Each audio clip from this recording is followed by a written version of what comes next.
નમસ્કાર, સ્વાગત છે આપનું અરવલ્લી સમાચારમાં. ઇવનિંગ બુલેટિન સાથે હું છું રીટા. સમાચારોની શરૂઆત કરીએ હેડલાઇન્સથી.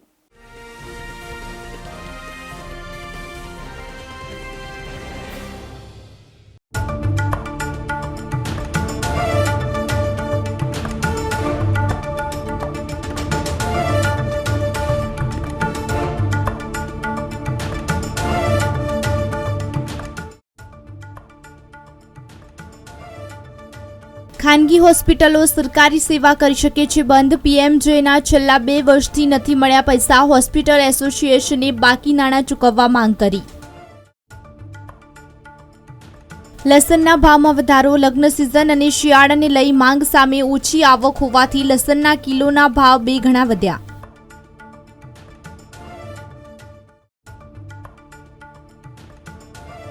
વધુ 2 નવા કોર્સ ઉમેરવામાં આવ્યા. હવે ગુજરાત ટેકનિકલ યુનિવર્સિટીની કોલેજોમાં પણ બીબીએ, બીસીએનો અભ્યાસ થઈ શકશે.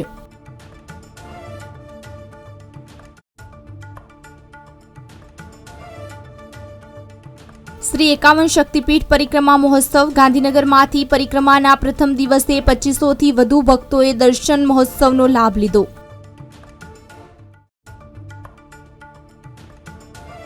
સોમનાથ સંસ્કૃત યુનિવર્સિટીનો 16મો પદવીદાન સમારોહ. આવતીકાલે રાજ્યપાલની ઉપસ્થિતિમાં પદવીદાન સમારોહનું આયોજન.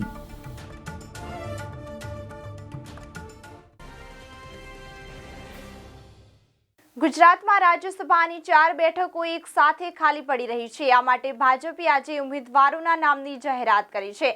એપ્રિલમાં ભાજપના 2 કેન્દ્રીય મંત્રીઓ નિવૃત્ત થઈ રહ્યા છે, ત્યારે જે યાદી બહાર પાડી છે તેમાંથી પુરુષોત્તમ રૂપાલા અને મનસુખ માંડવિયાના નામ બાકાત થયેલા જોવા મળ્યા છે. જાહેર કરાયેલી યાદીમાં ભાજપ રાષ્ટ્રીય અધ્યક્ષ જેપી નડ્ડા, ગોવિંદભાઈ ઢોલકિયા, મયંકભાઈ નાયક અને જશવંતસિંહ સલામસિંહ પરમારના નામ સામેલ છે. ફેબ્રુઆરીથી 15 ફેબ્રુઆરી સમયે ઉમેદવારી પત્ર દાખલ કરવા માટે આપેલો છે, જ્યારે 20 ફેબ્રુઆરી સુધીમાં ઉમેદવારી ફોર્મ પાછું ખેંચી શકાશે. 50 રાજ્યસભા સભ્યોનો કાર્યકાળ 2 એપ્રિલે જ્યારે 6 સભ્યોનો 3 એપ્રિલે પૂરો થાય છે. ગુજરાત ટેકનોલોજીકલ યુનિવર્સિટીમાં હવે વિદ્યાર્થીઓ બીબીએ અને બીસીએનો અભ્યાસ પણ કરી શકશે, કારણ કે જીટીયુ દ્વારા બીબીએ અને બીસીએ શરૂ કરાવવા તજવીજ હાથ ધરવામાં આવી છે. નવા શૈક્ષણિક સત્રથી જીટીયુમાં બીબીએ અને બીસીએ શરૂ થશે, જે માટે જીટીયુ દ્વારા કોલેજ પાસેથી દરખાસ્ત પણ મંગાવવામાં આવી રહી છે. જો કે અત્યારે જીટીયુમાં એમબીએનો અભ્યાસ ચાલી રહ્યો છે.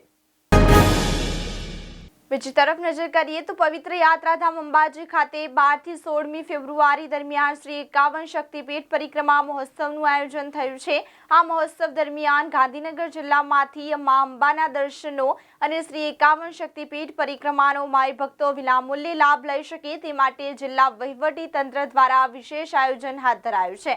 પરિક્રમા મહોત્સવ સંદર્ભે યોજાઈ રહેલી યાત્રાના પ્રથમ દિવસે ગાંધીનગર જિલ્લામાંથી 2500થી વધુ શ્રદ્ધાળુઓએ મા અંબાના દર્શન અને પરિક્રમા મહોત્સવનો લાભ લીધો હતો. વેરાવળ સ્થિત સોમનાથ સંસ્કૃત યુનિવર્સિટીનો 16મો પદવીદાન સમારોહ આવતીકાલે તારીખ 15ને ગુરુવારે બપોરે 2 કલાકે યુનિવર્સિટી કેમ્પસ પર આયોજિત કરવામાં આવ્યો છે. આ પદવીદાન સમારોહમાં રાજ્યપાલ અને યુનિવર્સિટીના કુલાધિપતિ દેવવ્રત આચાર્ય અધ્યક્ષ સ્વરૂપે ઉપસ્થિત રહેશે, તેમજ શિક્ષણ મંત્રી પ્રફુલ્લ પાનસેરિયા વર્ચ્યુઅલી ઉપસ્થિત રહેશે, તો ડોક્ટર ભાગ્યેશ ઝા અધ્યક્ષ ગુજરાત સાહિત્ય અકાદમી ગાંધીનગર તથા ડોક્ટર હર્ષદ પટેલ કુલપતિ ગુજરાત વિદ્યાપીઠ અમદાવાદ ખાતે ઉપસ્થિત રહેશે. વીર નર્મદ દક્ષિણ ગુજરાત યુનિવર્સિટીના વ્યાપાર અને ઔદ્યોગિક વ્યવસ્થાપન વિભાગ દ્વારા આજ રોજ એટલે કે ફેબ્રુઆરીના રોજ સવારે 8 કલાકે 1 દિવસીય ધ ઇનવિલિબન્સ 2024 ઇવેન્ટનું આયોજન કરવામાં આવ્યું હતું, જેમાં યુનિવર્સિટીના કુલસચિવ ડોક્ટર રમેશ ઉપસ્થિત રહ્યા હતા. આ ઇવેન્ટમાં ટકાઉ વિકાસ લક્ષ્યોને ધ્યાનમાં રાખીને ટકાઉપણું અને ગ્રીન પ્લેનેટ તરફ આગળ વધવાની થીમ પર કેન્દ્રિત હતો. અસારવા હિંમતનગર સેક્શનમાં છેલ્લા 6 મહિનાથી ઇલેક્ટ્રિફિકેશનની કામગીરી ચાલી રહી છે. હિંમતનગર રેલવે સ્ટેશનથી ઓએચએ ઇન્સ્પેક્શન કારમાં સીઈ સાથે કર્મચારી અને એજન્સીના એન્જિનિયર સાથે કામગીરીનું નિરીક્ષણ શરૂ કર્યું હતું. હાલમાં હિંમતનગરથી પ્રાચીન સુધીની કામગીરી કેબલિંગની પૂર્ણ થઈ ગઈ છે. હિંમતનગર રેલવે સ્ટેશન પર કામગીરી બાકી છે, તો હિંમતનગરથી અસારવા સુધીમાં અંદાજે 60% જેટલી કામગીરી પૂર્ણ થઈ ગઈ છે. ગુજરાત મેરીટાઈમ બોર્ડ દ્વારા ઓખાથી બેટ દ્વારકા વચ્ચે ચાલતી ફેરી બોટમાં નિયમોની અલમવારી કરવા અને સમયાંતરે ચેકિંગ કરવા તેમજ કડક કામગીરી કરવામાં આવે છે ત્યારે જીએમબી જારી કરવામાં આવેલા એક પત્રમાં ઓખાથી બેટ દ્વારકા વચ્ચે દરિયાઈ માર્ગ પર ચાલતી જુદી જુદી 8 ફેરી બોટના ભરાવાના શરત ભંગના કારણોસર 1 સપ્તાહ માટે સસ્પેન્ડ કરતો હુકમ કરવામાં આવ્યો છે।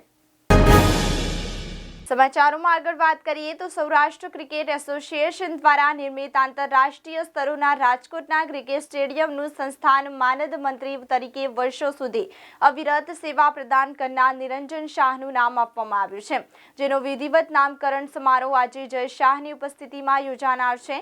ઉલ્લેખનીય છે કે વર્ષ 2013માં રાજકોટમાં ક્રિકેટ સ્ટેડિયમનું ઉદ્ઘાટન ગુજરાતમાં તત્કાલીન મુખ્યમંત્રી અને હાલના વડાપ્રધાન નરેન્દ્ર મોદીના હસ્તે કરવામાં આવ્યું હતું। અરવલ્લી જિલ્લામાં સૌથી મોટા અને ખેડૂતો માટે જીવાદોરી સમાન ગણાતા વાત્રક જળાશયની જમણા કાંઠાની નહેરમાંથી પાણીનો ચોથો રાઉન્ડ શરૂ કરાયો છે। સિંચાઈ વિભાગ દ્વારા નહેરમાં 100 ક્યુસેક કરતાં વધુ પાણી છોડાતા માલપુર અને ધનસુરા તાલુકાના ખેડૂતોને આખરી તબક્કામાં શિયાળી પાકોમાં પાણીનું સિંચન શરૂ કર્યું છે। બીજી તરફ નજર કરીએ તો અરવલ્લી જિલ્લામાં છેલ્લા કેટલાય સમયથી સતત વાદળછાયા વાતાવરણના કારણે ખેડૂતોના શિયાળુ સિઝનના પાકને તૈયાર થઈ રહેલા વરિયાળી, ચણા અને રાયડા જેવા પાકો ઉપર વિપરીત અસર પડી રહી હોવાની ખેડૂતોની ફરિયાદ ઉઠી છે। મોડાસા તાલુકામાં બોરડી કંપા અને અમલાઈ કંપા વિસ્તારમાં વરિયાળી અને ચણામાં વાદળછાયા વાતાવરણને કારણે મોલો અને મચ્છીનો ઉપદ્રવ વધી જતા ખેડૂતો ચિંતિત બન્યા છે। પાટણમાં ડુંગળી અને ટામેટા બાદ હવે સૂકા લસણના ભાવમાં પણ વધારો જોવા મળ્યો છે। શિયાળા તેમજ લગ્નસરાની સિઝનને લઈ લસણની માંગ સામે ઓછી આવકના કારણે ભાવ ઘણા વધતા ભાવ 400 રૂપિયાને પાર પહોંચ્યો છે। લસણમાં હાલ સૂકા લસણનો ભાવ હોલસેલમાં 380 અને બજારમાં ₹480 કિલો વેચાણ થતા મહિલાઓ તેમજ ગ્રાહકો લસણ ખરીદી કરતા ખેંચકાઈ રહ્યા હોવાથી 70% લસણની ખરીદી ઘટી જવા પામી છે। આગામી 24 કલાક બાદ તાપમાનમાં વધારો થવાની સંભાવના વ્યક્ત કરવામાં આવી છે। તાપમાનમાં 2 થી 3 ડિગ્રીનો વધારો થતાં ગરમીનો અહેસાસ થશે। જો કે આ તો ટ્રેલર હશે। ભીષણ ગરમી તો મે જૂનમાં પડશે, તેમાં પણ આ વર્ષે ભીષણ ગરમીની આગાહી હવામાન નિષ્ણાત અંબાલાલ પટેલ દ્વારા કરવામાં આવી છે। ઠંડી હવે ગણતરીના કલાકોની મહેમાન છે। હવે ગુજરાતમાં ગરમીનું આગમન થશે। 16 થી 22 ફેબ્રુઆરીના વાદળછાયા વાતાવરણ વચ્ચે ગરમીનો અહેસાસ થશે। ઉનાળુ પાકના વાવેતર માટે સાનુકૂળ વાતાવરણ થતું જશે તેમ અંબાલાલ પટેલે જણાવ્યું છે। તો આ સાથે જ ઇવનિંગ બુલેટિનમાં અત્યારે બસ આટલું જ। નમસ્કાર।